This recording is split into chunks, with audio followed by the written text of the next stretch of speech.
મહારાજની સાચું કહેજો હવે કે છેલ્લે તમે તમને ક્યારે મળ્યા. એક સત્સંગ આવ્યો બહુ સારો. છેલ્લે તમે તેને ક્યારે મળ્યા. તમે ઘણી અગત્યની વ્યક્તિને મળો છો, પરંતુ તમારા જીવનમાં સૌથી અગત્યનું સ્થાન ધરાવનાર વ્યક્તિને તમે બહુ જ ઓછું મળો છો. ત્યારે તમારે મન અગત્યની હોય એવી વ્યક્તિઓને મળવા માટે તમે આતુર રહો છો. એમને મળવાનું હોય ત્યારે તમે ખાસ તૈયારી કરો છો. સમય કરતાં થોડા વહેલા પહોંચવાની ચીવટ રાખો છો. મુલાકાત સારી રહે એની કાળજી રાખો છો. પરંતુ જે વ્યક્તિ તમારા માટે સૌથી વધારે અગત્યની છે એ વ્યક્તિથી તમે બહુ લાંબો સમય દૂર જ રહો છો. આના પરિણામે તમારા જીવનનો નકશો બરાબર ગોઠવાતો નથી. બીજા સાથેના સંબંધોમાં તમે ગમે તેટલું ધ્યાન રાખો તો પણ જેની સાથે તમારો ખરેખરો સંબંધ છે એની અવહેલના કરવાથી બીજા સંબંધોમાં પણ ગડબડ ઊભી થવાનો સંભવ રહે છે. જીવનની પ્રત્યેક બાબતમાં જે વ્યક્તિ કેન્દ્ર સ્થાને છે એની ઉપેક્ષા કરવાથી કોઈ બાબતમાં તમે સાચી સફળતા પ્રાપ્ત કરી શકતા નથી. આ સૌથી અગત્યની વ્યક્તિ તે તમે પોતે છો. છેલ્લે તમે તમારી પોતાની મુલાકાત ક્યારે લીધી યાદ છે? કારણ કે બીજાની મુલાકાતમાં આપણે તૈયારી સારી રાખી છે. કે હગાવાલામાં જવું હોય તો આપણે માની લો 6 વાગે પાર્ટી પ્લોટમાં જવું હોય તો 4 વાગે હંકેલો કરીને નાહી ધોઈને તૈયાર થઈ જાય છે કે ટાઈમે પહોંચીએ. પણ પોતાની અંદર જે ભેગો બેઠો છે એને મળવાની મુલાકાતમાં આપણને ચીવટ જ નથી, એમ કહેવા માગે છે. આ સૌથી અગત્યની વ્યક્તિ તે તમે પોતે છો. છેલ્લે તમે તમારી પોતાની મુલાકાત ક્યારે લીધી યાદ છે? કદાચ ઘણો સમય વીતી ગયો હશે, કદાચ યાદ પણ નહીં હોય. મિત્રને, સગાવાલાને, કુટુંબીઓને, સંબંધીઓને ઘણીવાર મળવાનું બન્યું છે, પરંતુ પોતાની જાત સાથે નિરાતે 2 વાત કરી હોય એવો પ્રસંગ કદાચ હમણાં બન્યો નહીં હોય. જે લગભગ રોજ બનવું જોઈએ એ ઘણા સમયથી બન્યું નહીં હોય. જિંદગીના ઘોંઘાટમાં, નોકરી ધંધાની ધમાલમાં તમારી જાત સાથે એકલા રહેવાનો સમય કદાચ તમને મળ્યો નહીં હોય. એટલું સારું છે કે તમારી જાત તમને સતત વળગેલી છે, એટલે તમારા જીવનનું ગાડું આટલું પણ ગબડતું રહે છે. એટલું સારું છે કે એની અવહેલના કરવા છતાં એક ઉત્તમ મિત્ર જેમ એના તરફથી તમને દોરવણી મળતી રહે છે, એટલે તમે જિંદગીની કટોકટીને પહોંચી વળી શકો છો. પરંતુ જો તમારી જાત સાથેનો સંબંધ વધુ ગાઢ બનાવો તો જિંદગી વધુ સારી રીતે જીવી શકો. તમારી જાત સાથેની મૈત્રીને વધુ તાજી રાખો તો ચડાવ ઉતાર પર આસાનીથી સફર કરી શકો. તમારી જાત સાથે અવારનવાર મુલાકાત ગોઠવી શકો તો કેટલાક અગત્યના સંકેત તમે મેળવી શકો અને જીવનની કેટલીક નવી કેડીઓ જોઈ શકો. જિંદગીને વધુ ઉપયોગી અને રળિયામણી બનાવી શકો.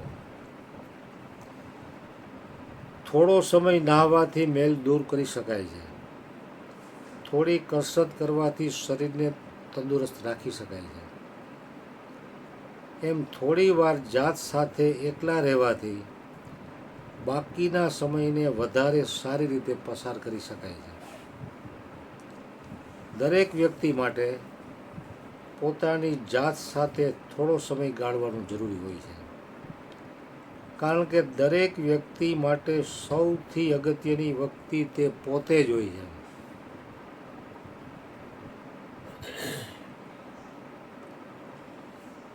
પરંતુ માણસ એક ક્યારેય ન ઉકેલી શકે એવો કોયડો છે. પોતાની જાતથી વિશેષ મહત્વ એ કોઈને આપતો નથી, અને છતાં એનાથી એ દૂર ભાગ્યા કરે, એની મુલાકાતથી ડરે છે, એની સાથે એકલા રહેવાથી ગભરાય છે. કારણ કે માણસને પોતાના સ્વરૂપનો ડર લાગે છે.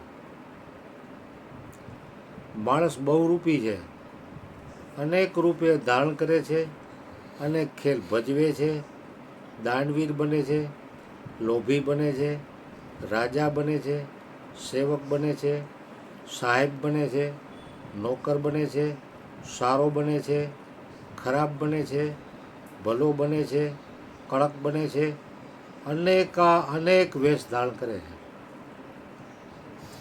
અનેક રૂપે પ્રગટ થાય છે, અને એમ કરવામાં ઘણીવાર પોતાનું ખરું સ્વરૂપે ભૂલી જાય છે. જિંદગીના ખેલમાં પોતાની જાતને જાણે ખોઈ નાખે છે. એટલે એ જાત એના ખરા રૂપે જ્યારે એની સામે આવે ત્યારે આશ્ચર્ય પામે છે, એને અજાણ્યું લાગે છે, અકળામણ થાય છે, ડર લાગે છે. પરંતુ પોતાની જાતને સાચા સ્વરૂપે જોયા વિના, સાચી રીતે સ્વીકાર્યા વિના, એની સાથે સાચું સમાધાન સાધ્યા વિના, એની ગાઢ મૈત્રી અને પ્રેમ બાંધ્યા વિના માણસ ક્યારેય સાચી રીતે જીવી શકતો નથી, સાચી શાંતિ મેળવી શકતો નથી, સાચો આનંદ માણી શકતો નથી. એટલે એ પોતાની જાતથી ભાગવાનો કશો અર્થ નથી. દરેક વ્યક્તિ માટે તેની પોતાની જાત જ તેનો સાચો મિત્ર, માર્ગદર્શક, મદદગાર હોય છે. તેની સાથેની મુલાકાત એ સૌથી અગત્યની મુલાકાત હોય છે. આવી આ મુલાકાત કઈ રીતે ગોઠવવી,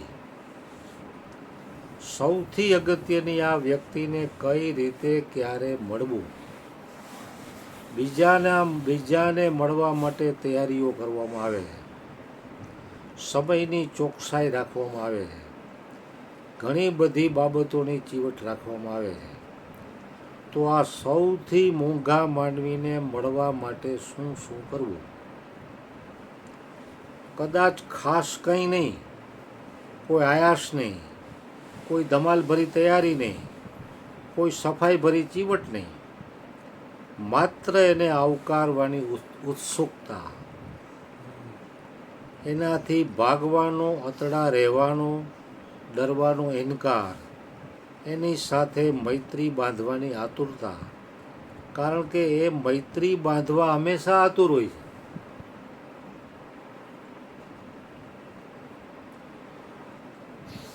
હૃદયના એકાંત ખૂણામાં હજરા-હજુર હોય છે. અનેક વાર અવહેલના પાયમાં છતાં પ્રેમથી ભેટવા માટે હર ઘડી તત્પર હોય છે. કવિ ઇકબાલ કહે છે, દિલ કે આईने में है तस्वीरें यार, जब कभी गर्दन झुकाई देख ली. પરંતુ માણસને જાણે ગરદન ઝુકાવવા જેટલી પણ નવરાશ નથી. પોતાના સૌથી પ્રિયજન તરફ નજર કરવાની પણ ફુરસદ નથી.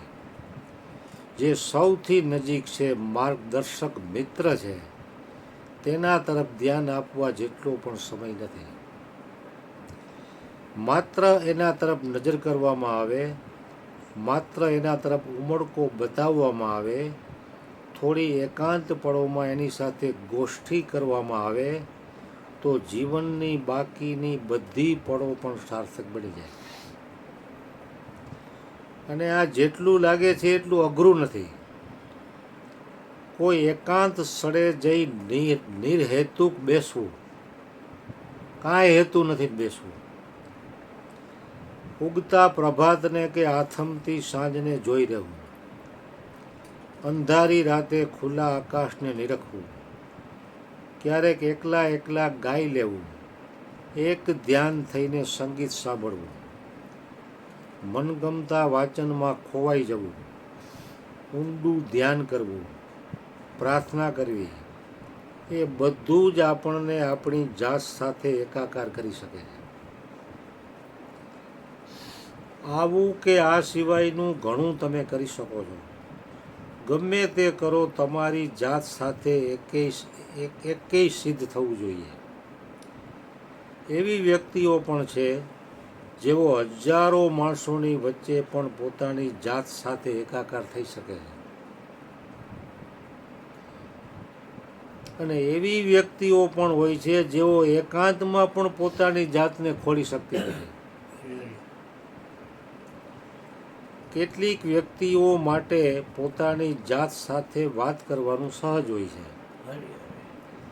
કેટલીક વ્યક્તિઓ માટે કપરું હોય છે. પ્રયત્નથી જ તે સિદ્ધ થઈ શકે છે. એટલે આ અગત્યની મુલાકાત માટેના કોઈ ચોક્કસ નિયમો ઘડી શકાય તેમ નથી.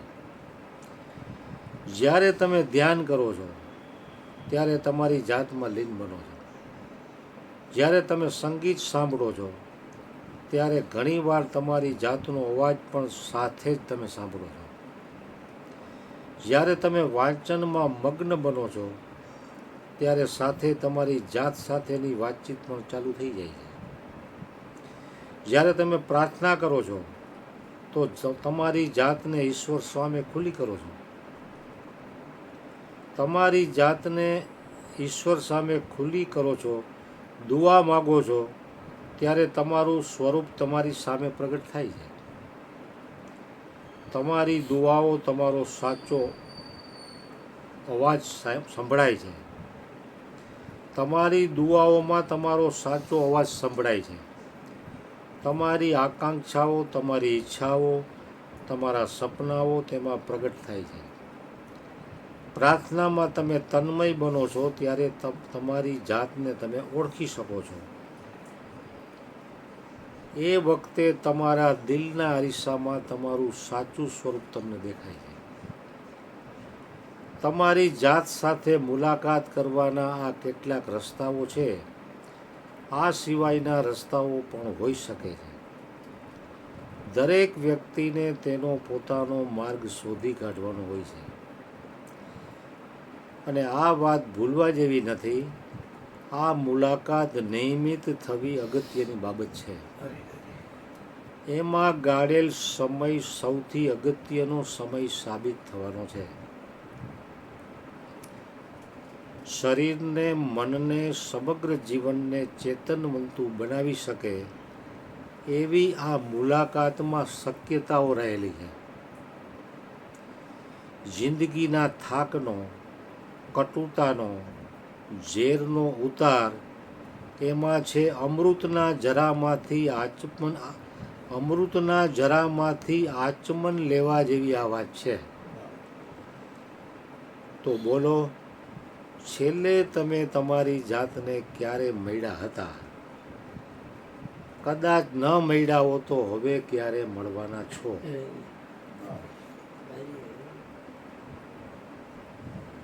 એટલે પોતે પોતાનામાં રહેવા માટેની વાત આને કરી છે. એના ઘણા પ્રકારના રસ્તા બતાવ્યા છે. કારણ કે પોતે એકાંતમાં બહારના કોન્ટેક્ટથી નવરો થાય ને ત્યારે એનું લક્ષ્ય પોતા ઉપર જાય. બહિર્મુખ થયેલી વૃત્તિ જ્યારે અંતર્મુખ થાય ત્યારે જ પોતા ઉપર લક્ષ્ય જાય. તમે જે વાત કરી કે મારા માટે બીજા કોઈ રસ્તા છે નહીં, અમારા માટે ઘણા રસ્તા છે. એટલે અમારા માટે ઝાઝા રસ્તા છે એટલે અમે એ બાજુ ખેંચાય છે. ધીરે ધીરે કોશિશ કરી છે બ્રેક મારવાની, પણ તમારા માટે 24 કલાક આ એક જ રસ્તો, પોતા સિવાય તમે ક્યાંય રહી ન શકો. જેમ ઓલું સ્ટીમર નીકળવું હોય, જ્યારે કિનારેથી ઉપડે ત્યારે કોઈ પક્ષી બેસી ગયું ઉપર 12મા માળે, અમે ગયા એવી 13 માળનું હતું ક્રૂઝ. 5,000 માણસ હતા અંદર. ઓહ, એક મિની સિટી ચાલતું સમજો ને. તો એમાં કોઈ પક્ષી બેસી ગયું હોય પછી એને એમ થાય કે હવે મારે આ મધદરીએ પહોંચી ગયું, પછી એને એમ થાય કે હવે મારે પાછું કિનારે જવું છે, જઈએ ગઈ ન જઈએ કે અહીંયા જવું પડે. એ ગમે ત્યાં ફરીને પાછું અહીંયા આવું, કારણ કે બેહવું ક્યાં, બીજે ચારો કોર સમુદ્ર છે.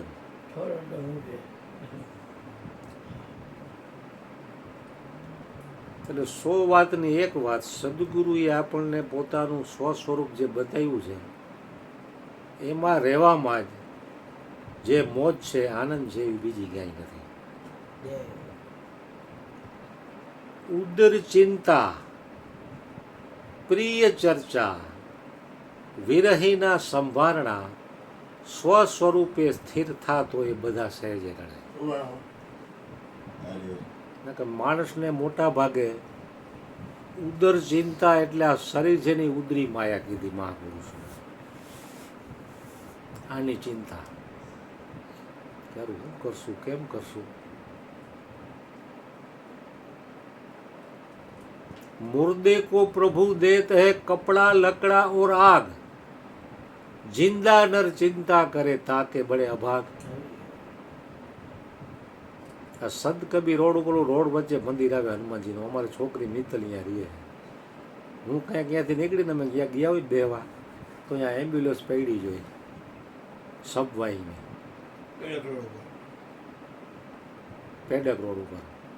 એટલે હું કહું તમે મરો એટલી જ વાર છે, ગાડી તૈયાર જ પડી. ખાલી વાર એટલી છે કે તમે મરો એટલે આમાં બેહાડીને સીધી નીકળી જાય. જગ મેં સચ્ચો તેરો નામ. તો મોટે ભાગે માણસને ઉદર ચિંતા, પછી પ્રિય ચર્ચા. હવે આપણને સત્સંગની ચર્ચા પ્રિય લાગતી હોય એટલે માણસ એ તરફ ખેંચાય. ઘણા લોકો એવા છે કે એને કોકની નિંદા કરવાની ચર્ચા પ્રિય લાગતી હોય, કોકની એબ જોવાની ચર્ચા પ્રિય લાગતી હોય, તો એ તરફ માણા ખેંચાય જ. અહીંયા કાંઈ તમે પ્રસાદનું આયોજન કરો તો માણા આવે કે સેન્ડવિચનો પ્રોગ્રામ છે, એનો 50 માણા ભેગા થયા, તો અમુક આવ્યા હોય પણ એનું મન છે ને વાતુમાં હોય. અહીં પરાયણે બેઠો હોય, સ્પ્રિંગને જેમ દબી રાખો ને એમ બેઠો હોય, એ રાહ જોતો હોય કે કોઈક બીજો આવે ને સત્સંગ આનો પૂરો થઈને બીજો ને હું હટકું બાઈને અને ત્યાં પછી વાત કરું એમ. કારણ કે એની પ્રકૃતિ ટાઈપની છે એટલે એ તરફ જ ખેંચાય એમ. ઉદર ચિંતા, પ્રિય ચર્ચા, વિરહીના સંભારણા. કોઈ યારે વિરહ થયો હોય, આપણને વિયોગ થઈ ગયો હોય તો એની યાદ આવે. કોઈ ખાસ અંગત મિત્ર હોય અને એનું શરીર છૂટી જાય તો એની યાદી આવે. અથવા તો મિત્રમાંથી શત્રુ બની જાય તો એનો વિયોગ થાય. હમણાં મેં એક મેસેજ મોબાઈલમાં આવ્યો તો વાંચ્યો, બહુ સારો હતો કે ભગવાન છે ને એ તમારી પ્રિયમાં પ્રિય વ્યક્તિને તમારાથી છીનવી લે.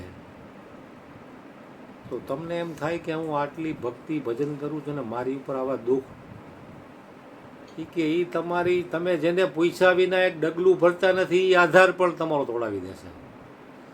એનો જ્યાં સુધી આધાર છે ને ત્યાં સુધી તમે તમારા સ્વની શક્તિને તમે નહીં ઓળખી શકો. કારણ કે સ્વની શક્તિથી બીજી કોઈ શક્તિ લગે એવી નથી, એને લઈને બધી શક્તિઓ છે. પણ આપણે બીજી નાની એવી શક્તિઓ ઉપર આધાર રાખીને બેઠા છે કે આના વિના મારું ન ચાલે. એ બધાય આધાર છોડાવી દેશે ને પછી તમારી સ્વયંની શક્તિ જાગૃત થશે.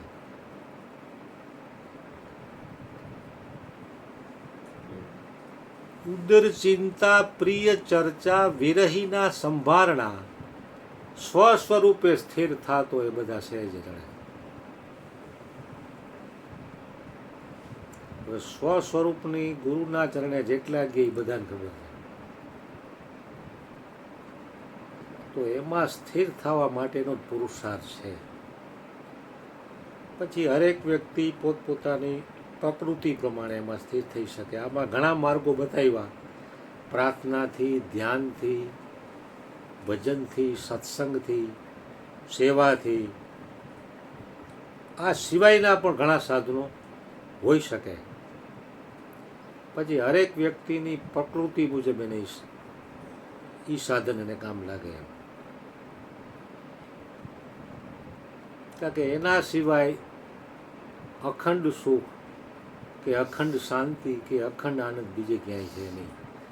વિષયોમાં જે કાંઈ સુખ શાંતિ આનંદ મળશે એ ખંડિત મળશે, અખંડ નહીં મળે. કબીરજીને આ આનંદ મળ્યો તો એને કીધું, દાસ કબીર ચડ્યો ગઢ ઉપર તો ઇન્દ્ર બાપડો કોણ. હવે સ્વર્ગનો દેવ છે ઇન્દ્ર, એ પણ એને એક સામાન્ય દેખાય છે. તો એની કેટલી ઊંચી પરાકાષ્ઠા હોય કબીર સાહેબની. હવે આપણને કોઈક 500 કરોડની પાર્ટી દેખાય તો આપણે એનામાં જરાક આમ ખેંચાય. અરે 500 કરોડની પાર્ટી, આની પાસે આટલી મિલકત, આપણને આના 67 વર્ષ વ્યા ગયા તો આપણે 50 કરોડ ભેગા ન કરીએ એવી આપણને થાય. પણ જ્યારે પોતા ઉપર લક્ષ જાય ને ત્યારે ખબર પડે કે હવે આવા તો કેટલાય આવીને વ્યા ગયા. કારણ કે લક્ષ્મી જે કાંઈ છે એ ભગવાન વિષ્ણુના ચરણમાં જ જાશે એમ. સમજણ છે એ તમને અહીંયાથી પાછા બ્રેક કરે કે તું આ ક્યાં ઘેલાના માર્ગે જવા માંડ્યો. અટાણે તને ભગવાને 5 કરોડની કેપેસિટી આપી તો તું 10 વર્ષમાં ગમે એમ મોજ કરીશ તો એટલા તો તું વાપરી શકવાનો નથી. અને ઓલો તો ચોકીદાર છે, એને 75 થઈ ગયા તો હજી પૈસા પાછળ દોડીને હજી એને પૈસા ભેગા કરવા છે, હજી એની ઈચ્છા છે. ऐसे व्यक्तियों को श्रीमद् भगवत गीता में योगेश्वर भगवान श्री कृष्ण ने विमूढ़ात्मा कहा. विमूढ़ात्मा माने वीआईपी कोटे का मूर्ख, सामान्य मूर्ख नहीं. बागेश्वर बाबाના પ્રવચનમાં વીવીઆઈપી હોય એ હાવ આગળ બેહે, પછી ખાલી વીઆઈપી હોય અને પછી જનરલ હોય, આમ આદમી. એટલે જેને ઈચ્છાઓ વધારે મીકી છે એને ભગવાન શ્રી કૃષ્ણે વિમૂઢાત્મા કહા. એને મીઠી લાગે એવી ગાળ કાઢી છે કે આ વીઆઈપી કોટાનો મૂર્ખ છે એમ. કે આટલું મેં આને આપ્યું છે તો આને સંતોષ નથી ને હજી આવડો દોડે છે. હવે આને પોતાની ખબર નથી ને આ પાછો વળતો જ નથી, પોતાના સ્વ સ્વરૂપ પર જવા જ નથી માગતો, એટલે એને વીઆઈપી કોટાનો મૂર્ખ કીધો છે. પણ સ્વ સ્વરૂપમાં જે સ્થિર થાય તો ભલે ને એ ઝૂંપડામાં રહેતો હોય. એવા ઘણા મહાપુરુષે અભણ હતા, જેની પાસે બહારની લૌકિક કોઈ સંપત્તિ નથી, છતાં એના ચરણોમાં બેહવાથી મોટા મોટા પ્રધાનમંત્રીઓને શાંતિ મળે છે.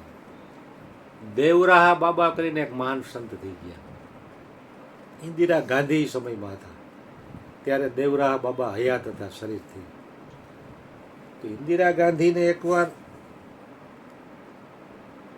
એના બધા કમાન્ડો સાથે ક્યાંક જવાનું હતું, એમાં રસ્તામાં દેવરાહા બાબાનો આશ્રમ આવતો હતો. તો કે અહીંયા ઉતારો, એને મળીને જવું છે. અહીંયા ઉતાર્યું એનું મિની પ્લાન, ઉતાર્યું ને ત્યાં ગયા તો દેવરાહા બાબાનો મોટો આશ્રમ હતો. એ તો એની કુટીરમાં એની નિજ મસ્તીમાં તલ્લીન હતા. તો એના કોઈ સેવકને કીધું કે પ્રાઇમ મિનિસ્ટર ઇન્દિરા ગાંધી આવ્યા છે એના કમાન્ડો સાથે, સિક્યુરિટી ગાર્ડ સાથે. તો દેવરાહા બાબાને જરા કહ્યો કે એમને મળવા માગે. અહીંયા જાણ કરી તો એકવાર દરવાજો ખખડ્યો તો અંદરથી કાંઈ જવાબ જ ન આવ્યો. કલાક પછી પાછો ખખડાવ્યો, 3 કલાક સુધી વેઇટિંગ કર્યું એને. પછી દેવરાહા બાબાને કીધું કે પ્રાઇમ મિનિસ્ટર ઇન્દિરા ગાંધી તમને મળવા માટે આવ્યા છે. તો કે એને કયો બેસે, હું પછી આવું છું. ત્યાં 15 મિનિટમાં માણસ પાછો આવ્યો કે એને ઉતાવળ છે. તો કે એમને કહી દો એ મને મળવા માગે છે, હું એમને મળવા માગતો નથી. એમને મને મળવું હોય તો હું કહું ત્યારે જ મળી શકે. પછી એના સમયે આવ્યા અને ઇન્દિરા ગાંધીને એને કીધું કે તમે ફક્ત ભારતના જ પ્રાઇમ મિનિસ્ટર છો. હું આખા બ્રહ્માંડનો જે નિયંતા છે ને એના ધ્યાનમાં હું મગ્ન હતો. એને છોડીને હું કોઈની મુલાકાત કરવા માગતો નથી. મને એમાં જે સુખ મળે છે ને એવું બ્રહ્માંડમાંથી ક્યાંય મને સુખ મળ્યું નથી. અને બીજું, કોઈ પણ સંત મહાપુરુષને મળવા જવું હોય તો અહીંયા આપણી સત્તાનો પાવર દેખાડાય નહીં. બિલકુલ નિરહંકાર થઈને જવું પડે, તો જ તમે એની પાસેથી કંઈક પ્રાપ્ત કરી શકશો.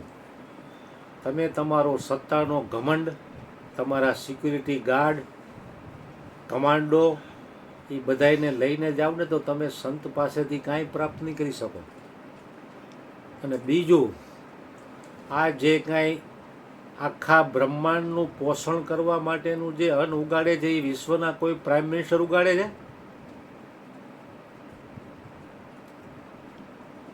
આ અન્ન જે આખા બ્રહ્માંડમાં જેની સત્તાથી ઉગે છે એની સત્તામાં હું તલ્લીન છું.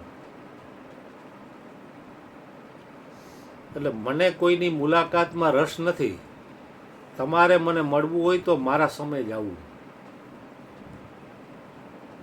એટલે ઇન્દિરા ગાંધીને વાત સમજાઈ ગઈ કે સાચા સંતોને મળવા જવું હોય તો પોતાની સત્તાનો ઘમંડ લઈને ન જવાય. ઘમંડ લઈને જાય ને તો આપણે અહીંયાથી કંઈ પ્રાપ્ત ન કરી શકીએ. કારણ કે ઘમંડ તો અહીંયા મૂકવાનો છે. સત્ય વસ્તુ જો કોઈને સમજવા ન દેતો હોય તો પોતાનો અહંકાર, આઈ એમ સમથિંગ, હું કંઈક છું. કારણ કે ઘમંડ છે એ સત્ય વસ્તુ સમજવા ન દે, પડદો પાડે.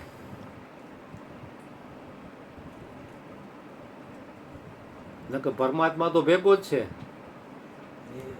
દિલે તस्वीरें है यार, जबकि गर्दन झुका ली और मुलाकात कर ली. वो थे न मुझसे दूर न मैं उनसे दूर था, आता न था नजर तो नजर का कसूर था. એટલે પરમાત્મા ભેગો જ છે, પણ હરેક વ્યક્તિને પોતાનો ઘમંડ જ નડે છે.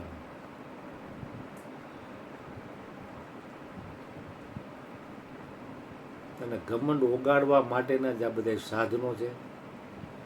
ભજન કયો, સત્સંગ કયો, પ્રાર્થના કયો, ધ્યાન કયો, સેવા કયો, એ ધીરે ધીરે ધીરે ધીરે અભ્યાસે એ ઘમંડ એનો ઓગળે. ઘમંડ ઓગળ્યા પછી જ એને અહંકાર ઓગળ્યા પછી સત્ય વસ્તુ એને મળે. પછી જ એનું મન બહારથી હટીને પોતા તરફ લાગે. એમ ત્યાં સુધી લાખ કોશિશ કરશે તો એ નહીં લાગે.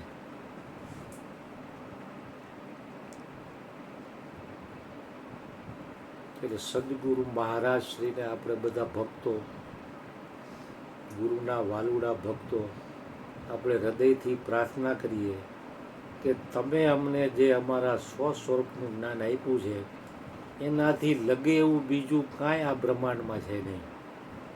તો અમે એમાં જ નિત્ય રમણ કરીએ એવી તમે અમારી ઉપર કરુણા વર્ણના કરો.